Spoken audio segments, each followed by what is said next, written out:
Well, back here again, huh? This old shithole. Welcome. No, wonderful to have you. Steel Toe back on for what we're hoping becomes a regular Tuesday thing. Of course, we had Kyle from Unique scheduled for last Tuesday, and then he got COVID, and his kids got COVID, and then he couldn't do it on Thursday because everybody had COVID, and we finally were able to get him on for, what was it, Sunday? I think Sunday night. We talked to him, so that was a lot of fun. But now we're going to get back, I think we're going to get back to guests who stick with the schedule, because for better or for worse, look, I loved talking to Kyle. I did. I think he's an interesting guy. I think he's got an interesting channel, but look, man, when he had that first sip of booze, you had to set the stopwatch. You had to know that he was going to nod out relatively soon. So it was a fun conversation. It was great, but it had an internal clock on it, if you will. So last 2 weeks ago, who did we have? We had Rich, and then we had Kyle on Sunday, and now today we're going to have Cog in just a couple of minutes from Backwards Internet. I see he's hooked up on the Zoom, so that's good. He's in the chat, so that's awesome. We can maybe take some of your guys' questions over the course of this thing.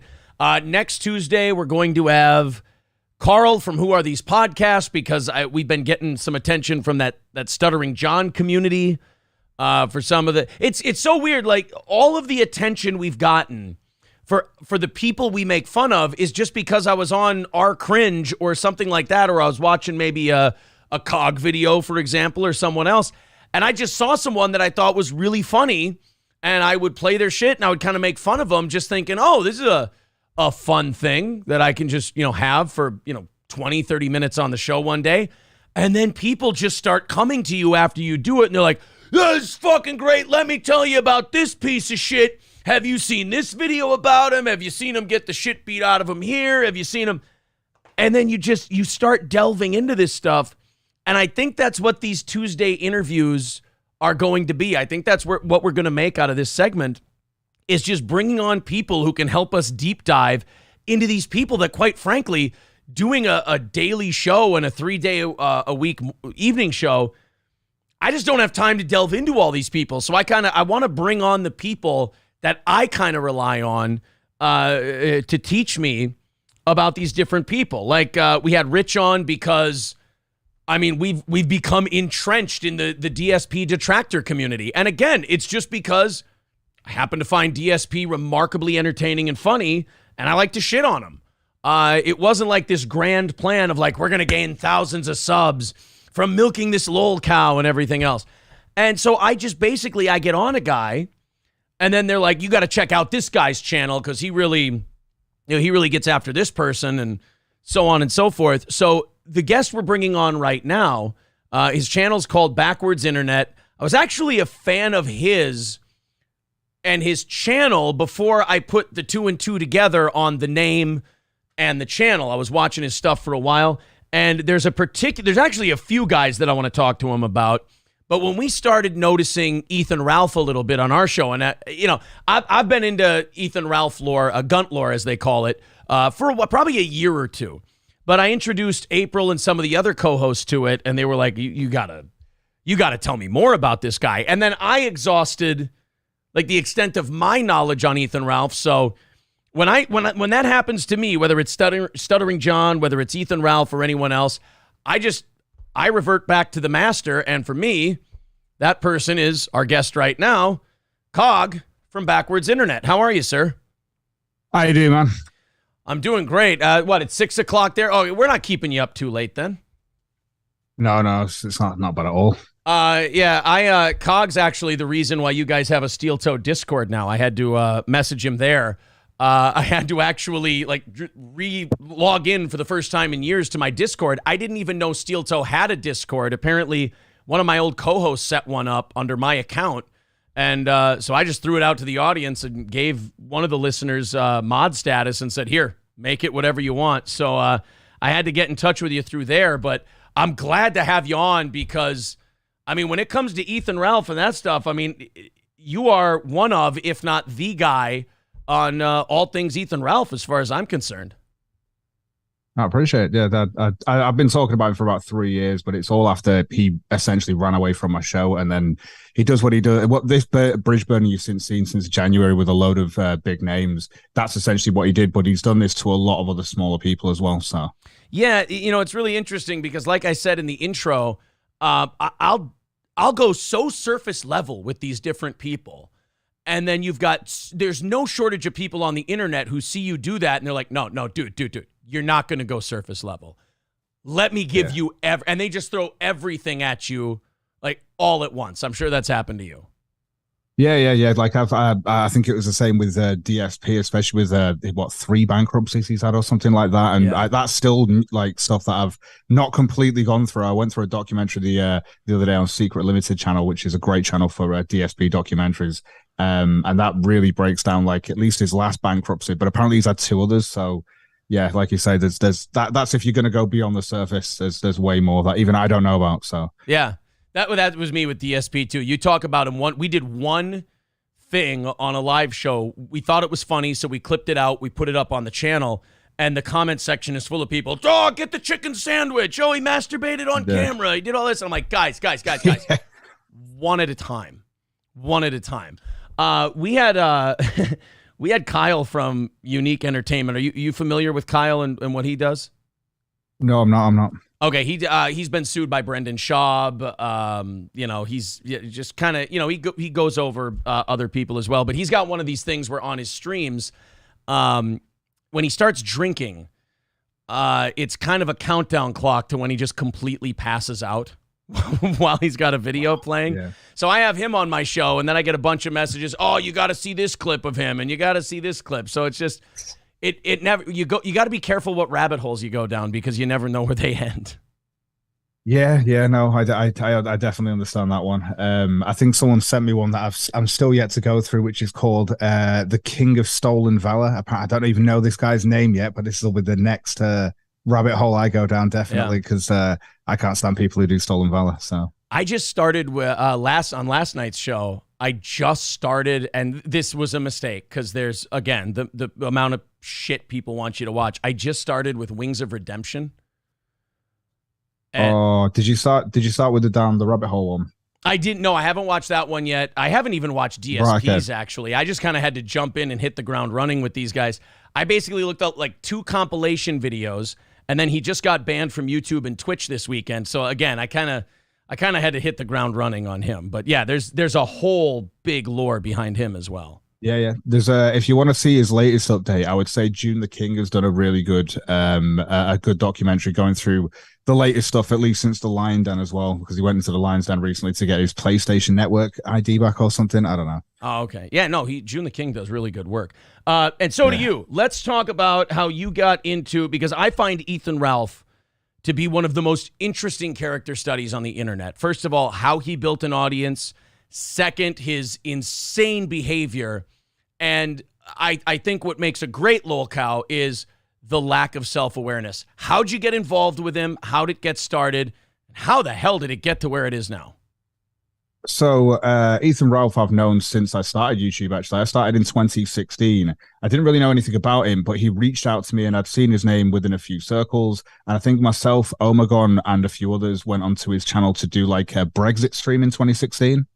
Okay. And that was that's where I first came across him, where our paths started crossing a little bit more though when it came down to the whole so Kumite started imploding, and Tonka Saw had called out Andy Warski for a fight in Knoxville, and like I say, I've been talking about Tonka Saw for quite a while. Again, from the point of view of everything was kicking off in January, and it was probably about the August prior to that or September prior to that, where I'd said like, you know what, Tonka's a little bit strange. Like in the background, I don't really and everyone's a little bit strange and a little bit closed off. Whereas we used to talk every day, play GTA every day, sort of stuff, and everyone just suddenly, when the numbers came in and the money came in, they just closed off. And he was really weird behind the scenes. Like Sinatra's a great guy who has a great channel, and he was asking me to, even though Sinatra had the After Kumite show and everyone went to watch his, he got so annoyed of sending their audience over to Sinatra that he started asking me to do my show at the same time. So I just started doing my show at the same time as Tonka to take the piss, because I can. And this is the thing. So they didn't like me, but I pointed this stuff out, and people didn't quite get it until the breakup between Warski and the Kumite, where Andy Warski had decided to have this fight with Tonka Saw, because Tonka Saw had literally said, "Fight me, motherfucker," and he'd said, "Okay, let's have this fight." And this went to so Tara LaRosa, who became big at the time because she was going to do a fight with a man who was a comedian who said he'd fight any woman. Tara LaRosa was quite big, and so she got them in contact with Valor Fights, who are a reputable company, right? Run by Tim Loy, and basically they went through the rigmarole. Now Andy's never been in a fight before, but Tonka had constantly said he'd been in tons of fights, and he'd done MMA, done boxing, wrestling, all this sort of stuff. And this turned out with him not actually, he had a contract to sign and fulfill, and they had to get everything done by a deadline, right? Both Andy and Tonka missed the first deadline and were given an extension on the deadline. Andy actually got all his paperwork in, whereas Tonka Saw didn't get his paperwork in, and when he did, which was late, it had a different name to what he signed the contract with on the blood test. Damn. So it was like, what were we supposed to do? So they had to cancel the fight, but Andy was still allowed to weigh in and go into the ring and stuff because they thought fair enough to him. We've sold a load of tickets through them and so on. But then they had to, because they had a bit of an issue with the website actually showing the video and stuff. They ended up giving back a lot of pay-per-view tickets, which is probably why Valor Fights will never work with Andy or with Tonka Saw again. So, oh man, Jesus! So that was just your introduction. That was me going through the Tonka Saw stuff, and Ralph was running the Kill stream at the same time, which was also covering the stuff. And Ralph had gone down with Andy Warski to the fight with Dick Masterson too. And Ralph had been on my show and he was like, "Oh, you're doing great coverage, obviously, of the Tonka Saw and the Kumite fights and stuff. You're doing great coverage and all this sort of stuff." Yeah. And he came on my show after people started calling out because he basically, the very famous picture of Ralph's gunt, where he's got his arm over like Dick Masterson and Coach Red Pill, is one of the, that's where everything changed for Ralph. Ralph started getting called the Gunner. He doxed one of his Patreon supporters as well and one of his supporters because of this. I called this stuff out on my show when Ralph was in. I tried to get him to talk about this to the chat and tried to be as amicable as I could, but Ralph just wasn't having any of it. So I decided to just invite on other people because I used to have just like a call-in show at the time. So I brought in a few other people who then had this big argument with Ralph and stuff like that, which is one of the most, like, if you've heard like the Ralph spurging out like massive sound clip, that comes from that show, which was on my channel, and it's just hilarious how it's gone from that's when he broke it off, said I'm a piece of shit, this, that, and the other. Has nothing. I've been doxed to hell. There's nothing on me, so he's got nothing he can do. And like I say, this is just constantly going on. If Ralph has a moment or anything he can try and get on me or laugh at me for a second, he always will, and he's always done that. But but other than that, he won't talk about me because he hates the fact that I'm actually quite honest. And he'll talk about Kino Casino because they will make up some things, and there's other places that will, they'll make up lore and stuff, and they'll make up stuff about Ralph. Whereas I keep as to fact as I can. So yeah, that's how it is. Apologies for talking a lot. No, you're fine. No, it's good to get this stuff all caught up. That's long form interviews are good for that very reason. But do you ever explain this shit to people? Because this is where I always get with all the lore behind all these characters. There's always one theme in common. I listen to a guy like you who kind of analyzes it and is a bit above it in a way, or at least is a little self-aware. Those of us who kind of do that, there's always that point I hit in the explanation, and I'm sure you do too, where you go, this sounds like a bunch of fucking high school girls. Oh yeah, it is. It's exactly like that, bro. I mean, all these guys were pals at one point. They're streaming together, and then just the part about the one guy saying you should do your show here so this guy doesn't get better. Like, nobody has the ability to mind their own fucking business, or especially with Ethan Ralph, let anything slide off his back. I think one of the funniest things I ever see him do when I see clips of him is say like something doesn't bother him, and then scream and holler about it for about an hour and a half. Oh yeah, best thing. Like the thing is, I've been doing this in the background for about 3 years, and I think only people have really recently picked up on this since January. Not saying there hasn't been a whole Kiwi Farms thing, and a lot of people that have. Yeah. But it's like when it comes to a lot of more YouTubers talking about it, YouTubers with bigger sub counts realizing and coming across what is essentially now known as the Ralph Law.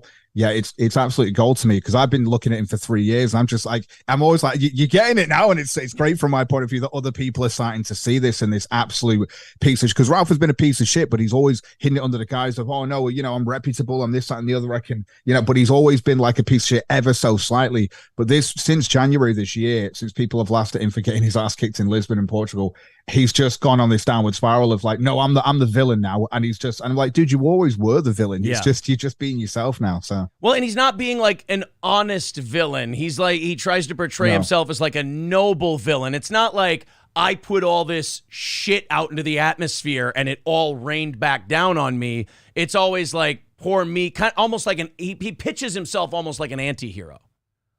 Yeah. Now, but it's not even, I wouldn't even say it's that, but carry on, yeah. Yeah, so now all these guys break apart. It all goes awry. Everybody gets in their drama and everything else. And now here's Ethan Ralph all alone. How does he end up losing? Because he's not on YouTube anymore. He's been kicked off a couple different platforms. Yeah. Walk us through that. What ended up happening? Why is he off on, what is he, Odyssey now? So I think he's still on Odyssey. So he's on Odyssey. He's on Cozy right now. He's been kicked off DLive. StreamMe as an entire website, which was one of the best websites to stream to, got completely taken down because Ralph joined the website, and so the owners of the website got like people did what they call, they're known as tributes. I don't know if you know what that is. It's pretty gross. Yeah, so that people did tributes to the guy's wife and kids or something like that. Real disgusting stuff. Oh. So the guy obviously closed down the website, and that was after Ralph joined. A lot of people that don't like Ralph. And he's, like I say, the stream he's gone down. His YouTube went down. I think that was to do with the heel stream that he did. So he did something called the heel stream, where he the donations that he got towards the show went to I think I forget the charity that it was. I'm sure someone will mention it in chat. And because the super chats that had come through were a load of like racist things, this, that, and the other, this had been picked up by Wall Street Journal, and they pointed out, people are like discussing the Holocaust and stuff like that within these comments. So YouTube said, we're not taking the money. St. Jude's, that what it was. Who it was? Oh, St. Jude's said they were, they weren't taking the money. They said they weren't taking the money, and Ralph got subsequently banned off of YouTube. So yeah. So, but I will say this. All due respect to Ethan Ralph, whatever that is, I'll laugh at him. I'll have a go at the crazy shit he does. The Chrissy Mayer interview recently was wild, and of course the run-ins that you've had in him with him, absolutely wild. I will give him this: somehow, like a cockroach, the motherfucker is still surviving. Yeah. I honestly I don't know how that is. You go deeper with the guy. I mean, does he really have that much of an audience left? So I think he's converted a lot of his audience to a lot of members of America First now, because I don't think he had as many as he wanted to have over there. But since his endorsement from Nick Fuentes, who is obviously way on Ralph's side and wants to keep him platformed and this, that, and the other, that's where his audience comes from now. And I think you'll have a few people that can't stand Mr. Metica too, who will also jump onto that audience. But a lot of Ralph's audience, I think, who he had when it came to the flagging, Monday Matt flagging, which was obviously one of the biggest kill streams that people have seen. That whole thing with the Monday Matt flagging to now Ralph flagging people down just for stream sniping, which he does, by the way, every night with the Kino Casino and with Metica streams and everything, but he'll flag other people down for doing it. That's where Ralph literally went from having this call out on his show by other people and him taking the accolades for it to now flagging people and doing exactly what he's called out. So it's just, it's exactly what I expect from him. Pure hypocrisy, double standards, all that stuff. Yeah. So now let me, what can you talk about regarding the whole Portugal thing? I meant to talk to you about this offline. I didn't get a chance. So you can talk about everything regarding Portugal. Okay, everything. Good. Now there were two Ethan Ralph trips to Portugal. I'll kind of run it down as simple as I can, and you can go into the details. The first one, he was trying to flex on Andy Worski or something, so he went to Portugal and he got his purse taken and the shit beat out of him. Fill us in on that one. That's basically what happened. I did a small video actually on my channel, which is about 5 minutes long, that goes through what he did, which is he went over there. He was all to flex on Andy. He met with some guy over there as well. They went out to some empty bars by the looks of the pictures Ralph was posting to his Twitter. And next thing you know, he gets the shit kicked out of him that evening. He posts pictures the next day about this happening. He explains this, that it was like four guys so he was sat down outside of a bar, like just sat down on the floor. And apparently they've come over and somehow off that fat gun, they've somehow got his purse off him, and then they've run away. Ralph has apparently ran or chased after them, or at least he's gone in that general direction for long enough until he's caught up with them.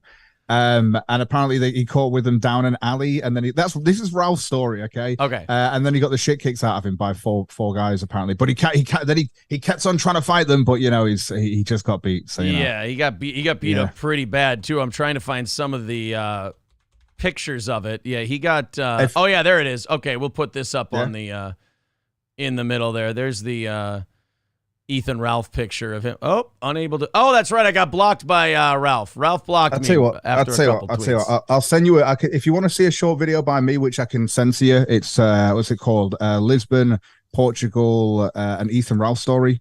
Okay. And it's literally about 5 minutes long or something. That will explain everything to people. It's 6 minutes and 27. I'll send this to you on Discord or something. Sure, I'll send it to you on the DMs on there. Fine. Yeah. There you go. That link will explain everything. There's the Ethan Ralph first trip to Portugal picture that we have up there. He took a pretty bad beating, and I mean, when you go somewhere just to be a dick to somebody else and you cock off about, this is what makes him such the perfect unsympathetic figure. The guy cocks off like he's 6'5", 250 pounds, like he's God's gift and everything else. And then you watch him get the shit beat out of him, and you never feel bad for feeling kind of like for laughing or feeling any kind of joy about it, because you're almost like, God, if there is karma, if it does exist, this guy seems to step in it every time. Yeah, he does. He really does. But it's like, this is a constant thing with Ralph, though, and that's like, so everything. So you've got revenge porn charges, you've got Aid being the restraining order from Age, you've got the domestic violence restraining order, you've got him now with a baby mama who was into lolicon and has had to publicly state that she's not into pedophile stuff anymore. Like, that's Ralph's. I can't explain it to you anymore. It's fascinating that it's like that is either he has an audience, but I see DSP with an audience and I see Wings with an audience, and people want to keep the trash fires going. So I don't really care if they keep it going. It keeps it going for me too. That's my opinion on the whole thing. I don't, people are like, oh, what if this guy faced like banning for this, that? And I'm like, that would be the worst thing ever. I like having this guy around. Yeah, I don't want to see anybody go down. So then let's talk about the second Portugal trip. How did that come about? How did you get roped into that whole thing?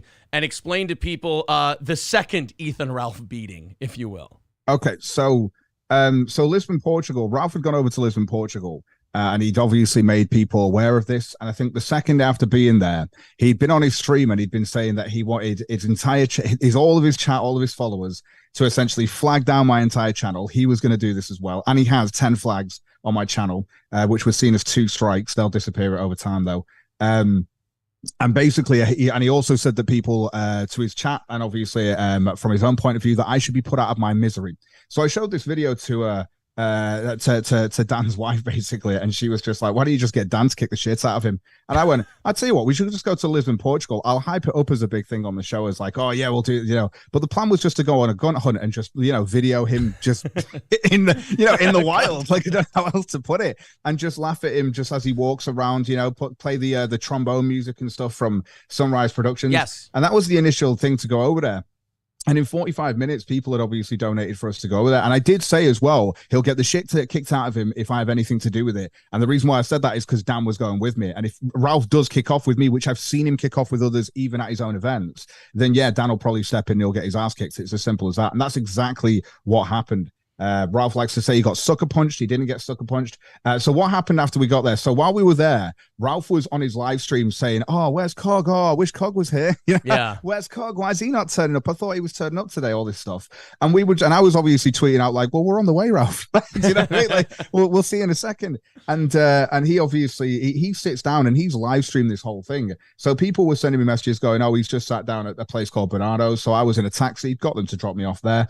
And as we were on the way there, we saw him walking down the road. So we jumped out of the taxi. I put the phone onto live streaming and stuff, and I just start following him down the road, just watching him walk and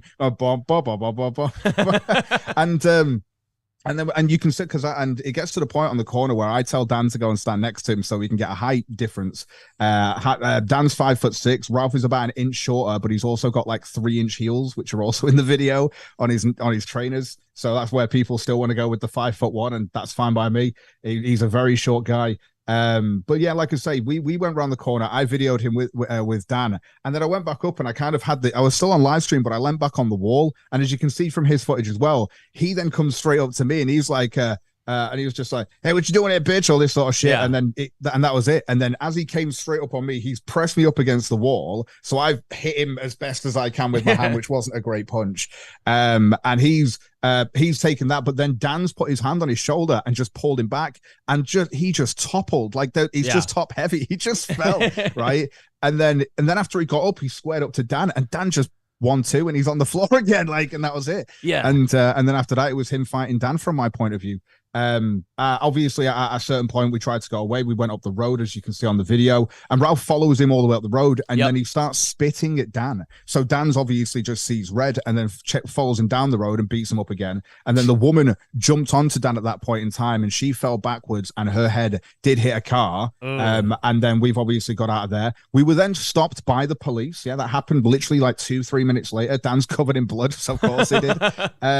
They check us for weapons. We don't have any weapons. Next thing you know, I'm in a taxi on the way back to the thing, so Dan can get a new top. We can go out drinking, and that was it. And Ralph's like, "Oh, I'm pressing charges. I'm getting Interpol to come after you, dude."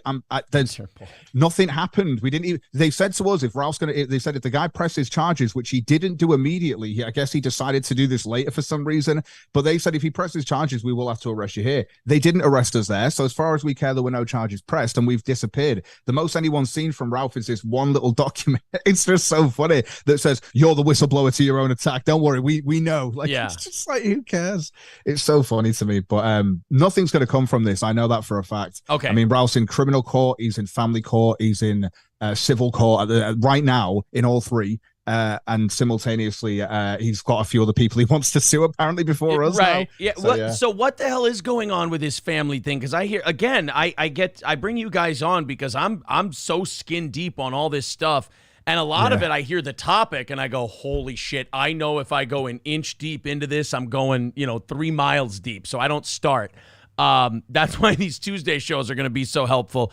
What's going on with, so he's got a baby mama, he's got a kid, he's got a new wife and a kid, but there's a problem with the baby mama and the kid. Fill us in on all that. What's going on with Ethan Ralph? And like you said, the family, before he can get to you in any other kind of court, he's got to take care of all his other court shit.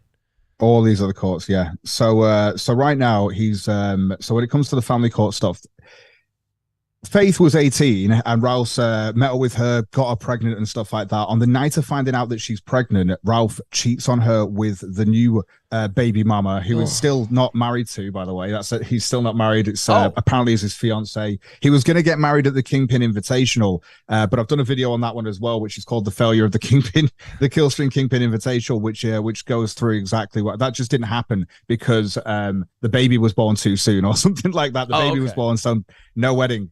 But it was supposed to happen at the bowling event, which was rubbish.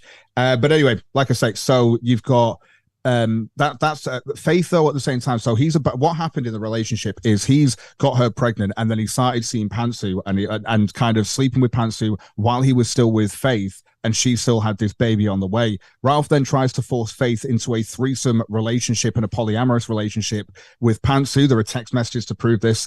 This then leads down the road of her saying no. So Ralph says, well, since as you can't put anything back into the household when it comes to money or anything like that, bye. So he kicks her out and she goes back home to live in California with her dad and her mom. And they've been bringing hold up on. I got to interrupt you since there's 3 people here so I understand. He kicked the pregnant baby mama out? Yeah. Yes. Christ. Okay, go ahead. I'm sorry. Yeah, so mid-pregnancy, he kicks her out because she doesn't want to be in a polyamorous relationship while pregnant. She ends up having to go back to California to live with her dad.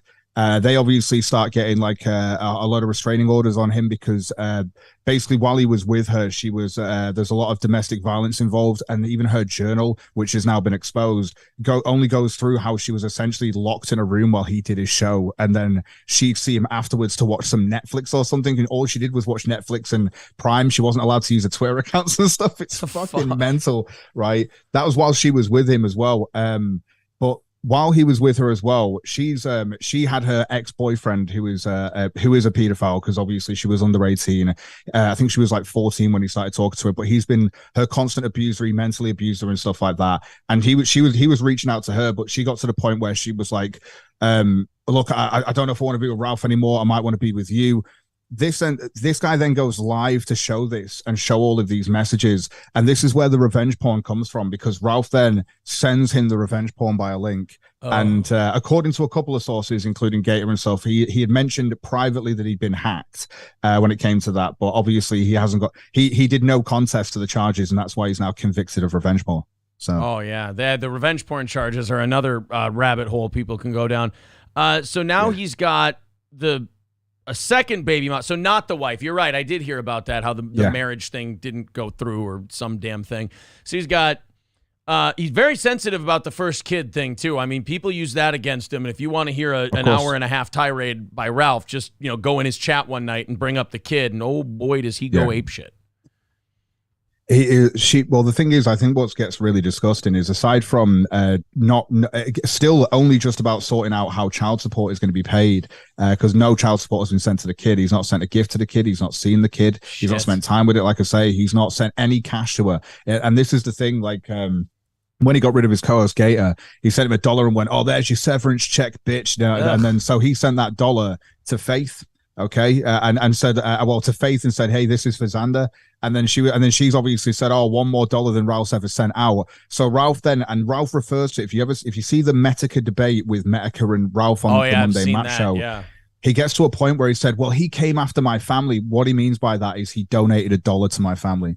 And that's why he decided to go on the life ruination stuff and try and go after him and say, "You're not going to get into college and all this, because I'm going to bring up these places and say you're a white nationalist and all this." And that's what Ralph's done to it. It's just kind of like, and it's absolutely crazy that he's gone down that road, because basically people would just one-upping him all the time. I said a troll for ages, as I've always said to people, is all you have to do is go to California and meet up with Ralph, with Faith, and you know what I mean. And you've now met up essentially with his son, and you'll probably see his son on the day. But Ralph has still not done this.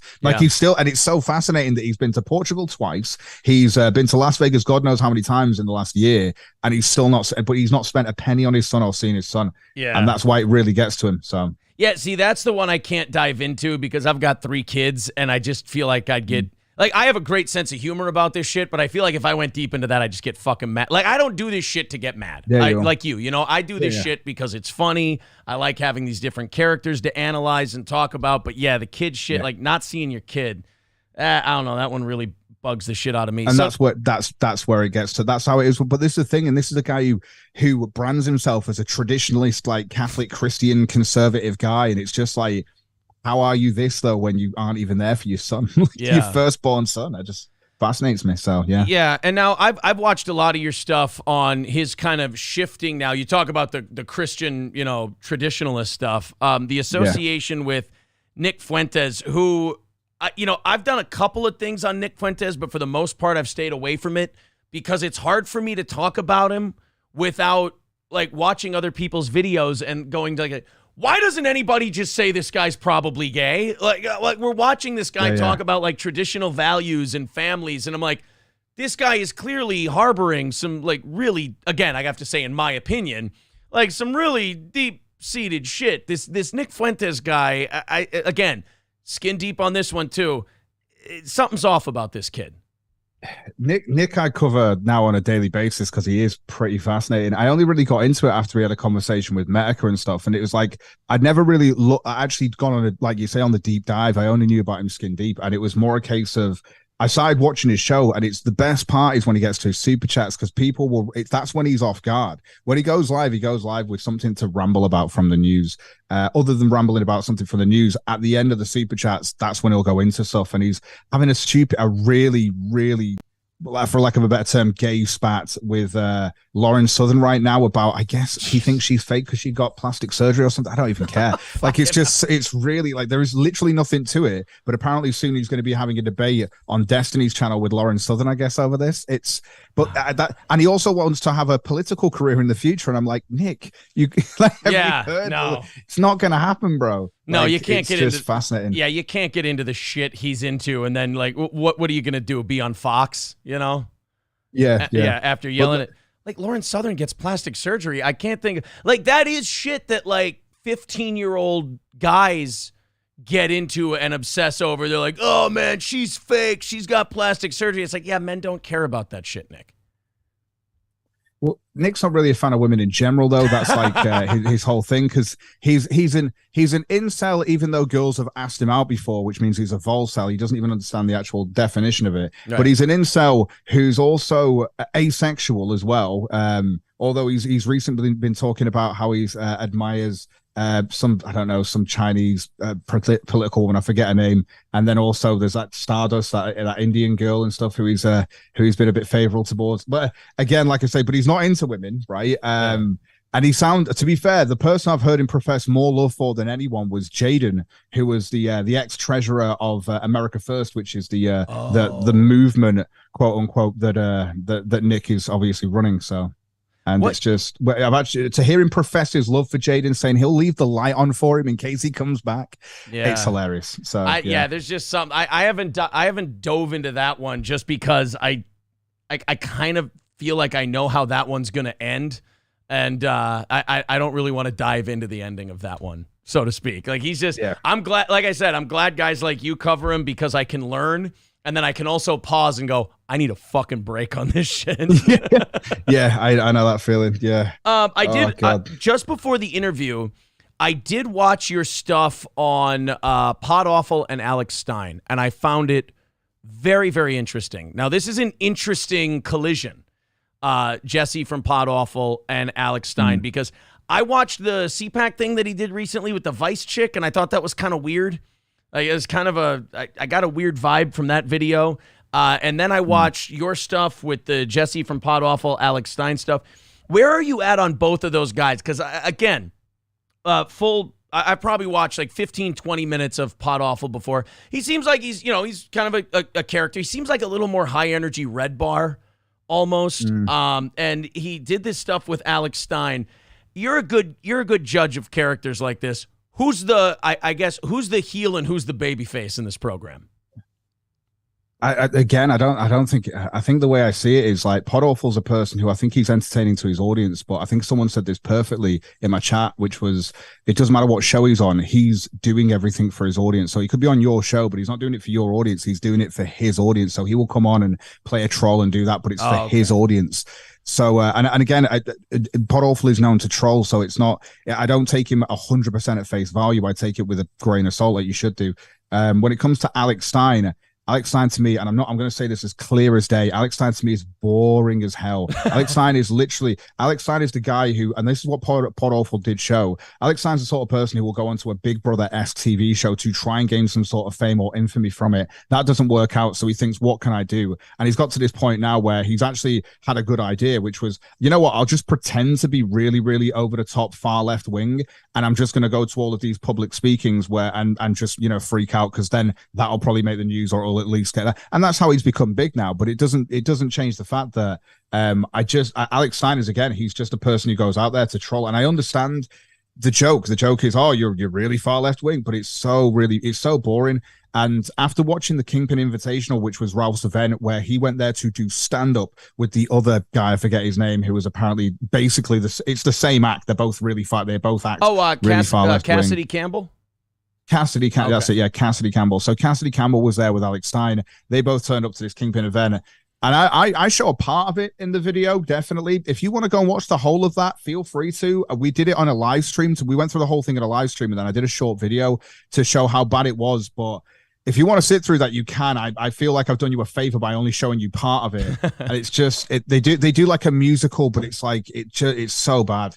And the whole point is like, can you imagine being in a right wing audience, right? And you're watching people pretending to be far left wing, and you're like, okay, I got the joke about 5 minutes ago. Yeah, I mean, and they carry on doing that same joke for 20 minutes, like, oh, we need a Ukrainian flag in here. And you're like, yeah, we get the joke. Is anyone vaccinated in here? We get the joke, Alex. You're far left wing. Like, we get it. Can you make an actual decent joke though, or are you just going to keep saying left wing talking points? Yeah, like, that's his joke. That's it's interesting you bring that up, because I was trying to figure out why when I watched the last Alex Stein video, I was like, it's kind of cringe. And I think you're right. It's a one-note thing, and I feel like it's maybe run its course. And it's like listening to "You Might Be a Redneck" jokes for an hour. It's like, okay, I got the fucking bit. We're good now. Yeah, that's exactly how I see him. And it's been like that for a while. I've seen Alex Stein. I was like, oh, that's quite funny. I think I saw a Cassidy Campbell one. I was like, oh, that's quite funny. Yeah. And it's funny when you think they're left wing. When you realize they're not, you're like, oh, I don't care now. Like, I don't even care. Like, it's there's so much of that already in reality that I can get off Reddit. I don't need you to go out and do this. Like, that's where it becomes silly to me, because it's like, you don't even have to do this. We can still go and find these people. They're all over. It's literally public freakouts or actual public freakouts on Reddit, and you can find these videos of people freaking out all the time from a left wing or right wing perspective. And but to go, oh, I'm just going to pretend to do it. It's not even a troll anymore. It's just boring to me. So once you cozy up, and to me, once you cozy up and you cling to a side, you cut off 50% of your access to really funny shit. And you've kind of picked a tribe. And to me, that's like the antithesis of comedy, in my opinion. Yeah. It is. Tribalism is not going to help. That's what these people always do, though, when it comes to in the background. So Andy Warski's talking about like Ralph now, but for years he obviously didn't, because they had that whole loyalty thing. It's the same with Tonka Saw Kumite stuff. It's the same stuff. It's that weird loyalty, which I don't get. We're just people on the internet laughing at stuff online and talking about stuff online. Brilliant. It's like, if you want to get along with people or like someone, that's fine. But you shouldn't see it as a loyalty where you can't now call them out if they're being retarded. Precisely. It's so weird to watch, because like I said, we'll stumble onto people and shit on them and not know the landmine that we just stepped on, of people going, oh, well, then you have to hate this person and that person. And I'm like, no. First of all, I don't know any of these people. I don't hate them. I find them funny. It's all material. Someday someone's going to see me. They're going to see me as material. They're going to use it. You can't take this internet shit too seriously, especially if you're doing it for laughs. And, the downfall of guys like of Warski, of Ralph, of all these people is they stake their fucking reputation on whether or not they're taken seriously. Meanwhile, we're all just fucking around on the internet. Oh, yeah. I've definitely had a load of things that people have laughed at me online. Like there's puking on it. There's loads of different clips, and I don't mind it. That's well within people's rights to have a laugh. And I'm not going to flag anyone down for that. But I do find it funny though that it's the people that can't take that. Like, I like to be honest about what the truth is. So when it comes to Ralph Law, I like to be honest with it. I don't like to go into the realm of the fan fiction side of it, because I think it's like everyone being called a pedo on the internet now, and it's the first, I don't like you anymore, you're a pedophile. It just waters it down, and it's exactly making up stuff about Ralph waters down the reality, which is he's still a huge fuck up, and it's hilarious. Right. So and that's where I think people sometimes get it a little bit wrong. So I take it serious on the point of just trying to be as honest as I can about the stupidity. But other than that, I don't care if someone's going to laugh at me or anything. So see, like, for example, Ball Powder says, Aaron says this, but buys hair loss products after each stream. Thank you, Ball Powder. Appreciate it, buddy. Making the point right there. Who's your... just go bald, man. God damn it, Cog, don't do that. It's going to only encourage him. I have had a shitty, awful, disgusting hairline since I was in high school. I have grey hair. Look, I know I've got a full head of hair, but it's going great, and I'm 33, and I do not care, because I've been wanting to go. So I like the idea of getting old. I've always liked the idea of getting old. Yeah. So I'm 35. I've had to lug around this giant forehead for about 17 years now, and it's not going to get any better. I understand that, but I think I've kept it at bay at this point. I think you should grow a beard and shave it off and go like Breaking Bad style. So. Oh, you're ready to hear this shit? If I grow in a beard, it's going to be patchy and gross and creepy looking. It grows in very pedo-y, as they say, and so I can't do that. Gross. If I don't shave for like 4 days, I look like a weird swarthy Spanish pirate, but accidentally. It's gross. You look like a. Yeah. Like in Team America, where they turn him into an Iraqi. Yeah, he's just got the patches. You know what? And not even that thick. That's the problem. So it's like that and thin. It's terrible. It's disgusting. I do want to ask you. I was going to ask you about the Andy Worski boxing match before we go. He's getting into all that stuff. I've seen the training videos of his opponent. His opponent looks pretty solid. Do you think it's a good idea for him? I mean, getting into probably a different audience that way, and do you think it's going to go well for him? Yeah, I think it will. I think Andy's actually. I don't think Andy's. The thing is, this can only go great from my point of view, because if Andy wins, I'm just going to see Ralph crying all over the internet, and if not, I get great clips of Andy Worski having the crap kicked out of him. So either way, it works from my point of view. You can't lose. But Andy Worski, I think this will do well for him. Andy, I think he wants to go in and win as the underdog, which is a good mentality to have. But even if he loses, he's still getting paid. And he's also at the same time got himself onto that that create a clash sort of atmosphere, which I think is a good thing to be on right now, because all it takes is the thing is, if Andy wins, I think it will do more for him in the long run. Otherwise, it's still Salt Pappy undefeated. Do you know what I mean? Whereas if Andy takes over, then it's trying to get someone to take on Andy, and that'll be quite good to see. So that's a great take, that Worski kind of wins no matter what. I'm so confused at all the different creator boxing things. Is this Keemstar's thing? Yeah, this is Keemstar's. So it's, as far as I know, there's Keemstar involved with this. There's Sam Hyde, I think, is involved with this. And obviously KSI is involved with this. But the difference is, and I think this is something that Keemstar said on yesterday on his Twitter, which is that because he's having a back and forth now with I think it's Jake Paul. I don't think it's Logan, with Jake Paul, because he was trying to get Jake Paul to fight KSI, but Jake Paul is doing he's doing fights with actual boxers, whereas Keemstar's doing creator clashes. Now, I'm not going to lie, from doing Scrapcast with Dan for quite a few weeks now, watching the bare knuckle boxing and stuff and the fights that we do on Scrapcast is just real fights are amazing to watch. And then we've watched the creator clashes too, because people have asked us to, and you just kind of sat there like, wow, there's so much wrong with the techniques and everything. Like, you can clearly tell they've had like about a week's worth of training, maybe a few months, but the difference between that and actual fighters is night and day, obviously. That's where it comes down to, are you watching it just because you want to see a creator have, take a few punches, which I think a lot of people are watching that for. And then the other side, obviously, is the people that are watching it for the fight. So. I can attest. I finally this year, I'm 35, so it was either do or die. I've been a big boxing fan my whole life. So I finally started dedicating myself to training and took 2 amateur fights. Probably will take another couple amateur fights. And watching that creator clash, I know the announcers have to pump it up like it's really good boxing, but even at an amateur level, some of that stuff you watch, you're just like, God, I feel like you guys didn't even do any work. You just this was all for the clout. If KSI goes in there against Jake Paul, he's going to get hurt. Yeah. I like, my favorite was to watch the dad fight, and again, there's a video from Dan on the channel where he goes through that and reviews it. And it's just to watch the dad fight. The other guy came on, he was just this weedy guy, and then dad comes on with he's got his comb over and shit like that, and he's all ready to go. And my God, does he just lay into the guy? And I'm like, now this is what you want to see in a career. Yeah, the guy has actually trained. The guy's got muscle definition, and then he just goes in there with just like, he goes straight for the body, straight for the head, and it's just body head, and it's just like, wow, this is great to watch. And the round was over in about like less than a minute. It was great. Dad kicked the shit out of him. And then to watch Harley exhibit some big guy skills and watch his opponent exhibit none, it's just like, stuff like that. And you're just like, God, you guys got to vet your guys a little better. I don't know about you. I'm a Sam Hyde fan. I'm excited to watch him fight. I'd like to book him on this, but I wouldn't know if Sam Hyde was fucking with me or not. So I'm kind of scared to even try to book a Sam Hyde, because first of all, Sam Hyde's the kind of guy you want to like you, but you're thinking he probably won't. So I don't want to have him on.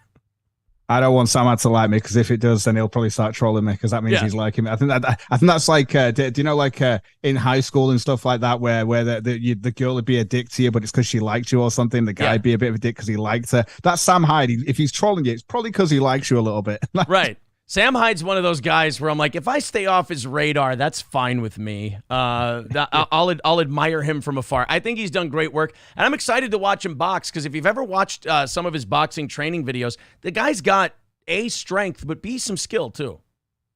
Yeah, no, I do agree with that. I'd say the only thing that I have to disavow with Sam Hyde is all of those terrorist attacks, obviously, that he's been blamed for. And for being the ghost of Kiev. How dare you? all of the shootings, all of the terrorist attacks. I wish he would cut down on the extremist behavior, but again, I'm not going to be the one to tell Sam. him. You know what, Cog? We're all cowards, because we all see it and none of us say anything to him. It's true. It's true. I mean, I'd message him, but I'm sure he'd only troll me back. So that's how it always works. Before I do let you go, and thank you very much for giving us your time. And the link to Cog's channel, Backwards Internet, is in the description of this video. I also put it in the chat a couple of times. There it is again. Subscribe to that. Out of all these people you cover, and out of all these people you talk about every day, who's the favorite? Who's the one where you go, if all of them go away, at least I've got this guy? I don't know, like, because the way I see it is, if they all go away, I'll do a tinfoil hat show where we go through all the different conspiracies out there, because there's tons of them. I think there's a lot of crazy on the internet, like Wayne Lambright obviously is something I'm skin deep on at the moment, and that's another rabbit hole, which is its own fascinating road. I'd say Ralph will always mess up, but I think right now my favorite is actually Nick Fuentes. I find myself laughing more at the clips from Nick Fuentes, and I'm more bored by Ralph's show these days. So that's my personal opinion on that. I find actually Nick to be hilarious with the stuff he comes out with. Half of it is just phrasing, which just is bad because he comes off as so gay. Yeah. But it's hilarious to me. I can't help it. So. Do you mind if I play your 15-second out of context Nick Sure, Fuentes sure, clip? Yeah. This is on Cog's channel, Backwards Internet. Again, subscribe to it. Click the link in the description or the chat. This is Nick Fuentes out of context. I'm going to put this up for you guys to check out. I want to have sex. I want to have sex now. And today I feel like a girl. And that should be okay. I want to wear something that's going to piss my dad off and not get killed. Oh, some great quotes from Nick just every time. Yeah, some of the stuff he's come out with was great, but it's usually where, with the breakup with Jaden, there was so much fallout from that, where he was just constantly talking about it. They started calling him Judas and all this stuff. It's brilliant. Oh gosh, I think you've got it. I think you've got it right with Fuentes. As good as Ralph is now, it's like Ralph is that baseball player who's really great right now, but Fuentes is that guy in AAA who's got a lot of potential. And in the future, he's not going to let you down when it comes to material. Because he's like in his early 20s, isn't he? He's 23 years old. He'll be 24 on the 18th of August. He was talking about his birthday last night. It's only 5 days away from mine. He's like the Jake Paul of douche. But the best part about Nick, and this is why it's going to age like a fine wine, because as Nick ages, he hates himself more because he wants to be a kid. He really wants to be a kid. He constantly talks about when he's 30, his life's over, and he might as well be dead. Like he can't stand getting older. And the thing is, it's only going to get creepier as he goes on, because he constantly gathers himself around 16, 17, and 18-year-old lads and kids to try and get them to join his America First movement and basically go down the road of his political beliefs, which get quite crazy when it comes down to you can't have relationships with women. Well, you can, but it's got to be instant marriage and for kids. And what are you talking about? Go make me some food or something? Like that woman's not allowed to talk. She must be locked in the base. Right. And it's kind of funny. But it's funny because he's an incel. So every time he tries to give relationship advice, it's terrible. His diet is basically hot dogs and McDonald's. He was talking about being sore the other day because he went out and played golf. I can't think of the least strenuous exercise in the world than golf. And he's like, I'm really sore all over my body because I was swinging balls for about half an hour. Just like, are you kidding me? Dude, I golfed 18 holes hungover on Sunday, and you're just like, all right, that's 9 is probably enough. But, no, you're not going to be sore from fucking a half hour of golf. Jesus, kid.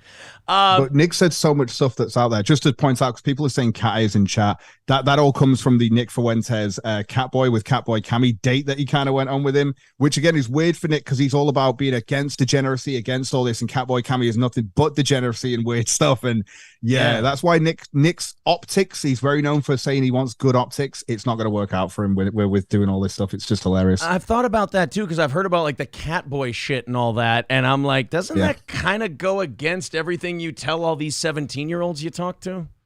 Yes, it is. That's why it doesn't make any sense. Yeah. And there's a lot of weird sussy behavior from him and his sussy squad. Literally what he calls his group of people around him, the sussy squad. I can't. Like, Nick is unintentional comedy. It's great. Yeah. It is great. Do you ever see Ethan Ralph getting in a boxing ring? Oh, I don't, but if it's going to be against anyone, I think he'll do it against Boogie because he actually might see himself as possibly being able to win the fight. So Okay. if Boogie carries on with that next year and Ralph still agrees to it, then yeah, that could happen next year. That would be interesting. Keemstar would put that on in a heartbeat. Well, I know that iDubbbz is kind of a pussy about like optics and shit, but I don't think Keemstar really gives a fuck. Yeah, I don't think Keemstar. Well, he does, because he asked Andy Warski to tone down obviously the language that he uses, which is why Ralph was like, "I'm not going to cook and do that." And it's like, you do it on Twitter, bro, all day. Right? Like, what are you talking about? Jesus. It's like that It's like that DSP thing. The Keemstar offer of DSP, Boogie, and Wings of Redemption. He offered them each $50,000 to do a podcast together, and they were like, "No, I'm not going to humiliate myself." I'm like, "You're doing it for free. Take the $50,000 and do a fucking podcast together." The thing with DSP though is complaining about having to pay your bills and your bankruptcy and stuff, and then $50,000's literally offered your way, so you have to go on a show with two other people, which means you're technically doing a third of the work because those two can also carry the show too, and you paid $50,000 as a spot on the spot payment. Like, why wouldn't you take that? Yeah, it was amazing to me. We had Keemstar on our show. He called in to talk about that because we did a video on it the night before. And he even said, he goes, "I did not make this as like a troll offer." He goes, "I know the value in these three doing a show together. I 100% meant it." And like 2 out of the 3 were thinking about it. And not only did DSP say no, but he was a total cunt about it. Yeah, he was. I definitely showed the clips as well when he was just sat there going, "Oh no, I could do that on my own, and why would I do this?" And he had so many different reasons as well. But like I say, he's had even recently he's had a lot of issues with I think someone I don't know who it was, who's quite popular on YouTube, but they've unsubscribed from him and not a member anymore. Oh, Rich from Review Tech USA, yeah, that was it. Review Tech USA, that's it. Yeah, and Review Tech USA have decided to not be a member anymore for his channel, and they said this to their audience, and he's like freaked out for a couple of days about it. It's brilliant. we had him on our first Tuesday interview show we did a couple weeks ago because he offered DSP his computer. And DSP wouldn't take it because it wasn't the right kind of computer. In reality, the motherfucker just wanted to pocket a couple grand, buy a cheap computer, and keep the rest. Dude, after seeing him get $44,000 that he puts into his microtransactions between PayPal and iTunes over the last annual year, and to see him completely clear $121,000 worth of debt by declaring bankruptcy, it's absolutely fascinating. But the stuff like he was putting down that he was making $5,000 a month, but he had $5,000 in expenses for streaming. What the fuck? I don't know, Cog. I think you're being too hard on him. I don't know. It seems like every month he's got these same 2 bills due, and it's always right down to the wire. And, thank God he nails that right on the dot to be able to take a day off. It's a miracle. If only he could pay for better internet so he wouldn't have any online lag. Oh, boy. Well, every time he loses a video game, it's never his fault. It's that goddamn lag. And or the game It's always the online lag. He games like an 8-year-old. Like, I remember when I would lose in Tecmo Super Bowl 3. You fucking game? The game's fucking cheating. I'm like, but gaming mechanics, man. Have you seen he actually got a clip of his when he was playing God of War. He got a clip that was put into, I forget who it was, but there's a company who was basically looking at how to improve games for the game user and essentially hold your hand more in a game, and they were using DSP clips to do this. And then he found out about this, but they blurred his face out, so he was like, "They can't use my content." I was like, you're in the corner and they've blurred you out. They're looking at the God of War game, bro. It's not your content. Yeah, it's fascinating. There's one of those channels, one of those detractor DSP channels called Duty Stream, and I would play a lot of his stuff to goof on DSP, and he got banned for a little bit, and I just told him, I think he was in our chat one day, and I told him, I go, dude, just comment over it a little bit, distort it a little bit, transform the content a little bit, you'll be fine. And now he's doing fucking DSP podcasts and shit. It's really cool to watch people just adjust to that. They want to hate him so bad that they change the whole aesthetic of their channel to just go, "Oh, good, I get to fuck with him again." Oh, dude, it's like I do this all the time. So I did clips, obviously, that have been flagged down and stuff like that. So I either get clips now or timestamps, and then you just put it into a show. And I used to keep the clips myself, upload them to the channel unlisted, and then I'd watch it on the show, and then you just comment over it. So simple enough. I tell you what, man, this has been a lot of fun. We'll have to do it again. I love all your work. Like I said, I'm going to throw that link in the chat one more time there. There you go, guys. There's Cog's channel, Backwards Internet. What time do you stream? And then we'll try to transfer that into, Eastern. Well, you probably know Eastern and Central, what time you go on. Yeah, so I go live at about I think it's 10 a.m. Eastern and 9 a.m. Central time, which is about 3 o'clock in the afternoon for me in the UK. But I'll go live anytime between 2 o'clock and 4 o'clock my time usually. So yeah, because people are enjoying the morning shows, so I thought, why not? Great. So check it out. Again, it's Backwards Internet. The link is there in the chat. It's also in the description.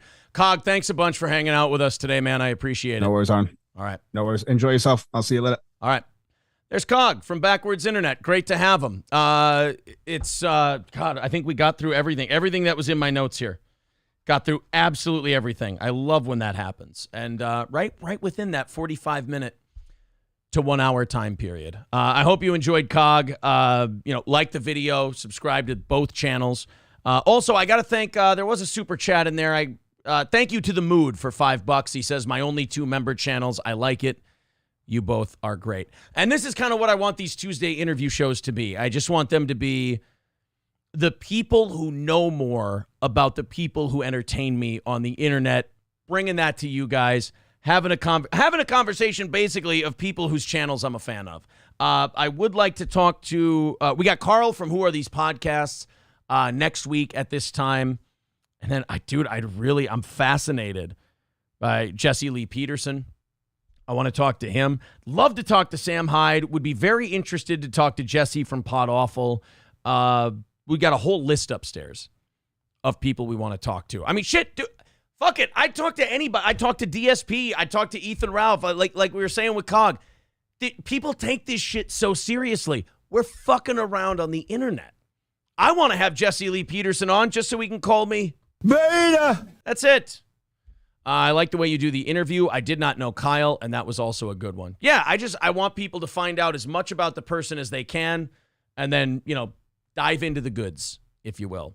So thanks, everybody. If I could share something a little gay with you, I have to now, not have to, I chose to.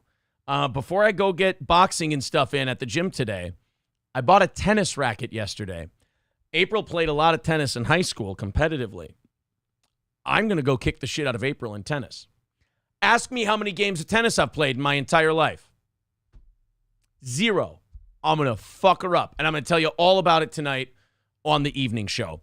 Follow Cog, subscribe to his channel, subscribe to this channel, like the video. We'll talk to you guys tonight at 7 Central.